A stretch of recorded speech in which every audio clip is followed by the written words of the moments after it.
Je suis très satisfait. Vous savez que c'est un procès à la fois historique et pédagogique, un procès de crimes de masse, une grande première du continent, qu'il y ait un tribunal ordinaire avec des crimes contre l'humanité, des crimes de masse. Nous avions cessé dès au départ de parler que ce sont des crimes contre l'humanité qui avaient été commis. Nous sommes très heureux que le tribunal ait accédé à la requalification des faits par rapport aux crimes contre l'humanité. Et la décision, nous osons espérer, nous disons que ça a été un procès juste et équitable qui a obéi aux normes et nous sommes très satisfaits et nous osons espérer que cela sera le fondement de la lutte contre l'impunité jadis érigée en mode de gouvernance, surtout au niveau des forces de défense et de sécurité.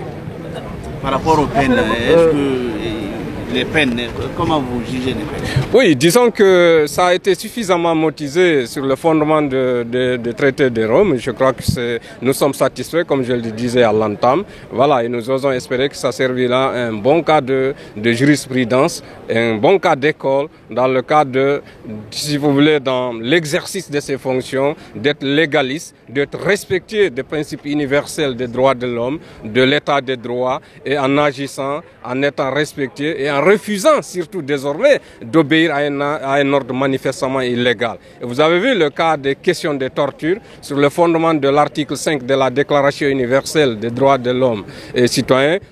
Aucune personne ne doit être soumise au traitement inhumain et dégradant, aux questions de torture. Et vous avez vu, le tribunal a fait suffisamment cas de ces questions de torture et la répression a été à la hauteur. Nous osons espérer encore une fois, le droit a été dit et nous sommes soulagés. Je réponds Mamadou Kali Diallo, activiste des droits de l'homme.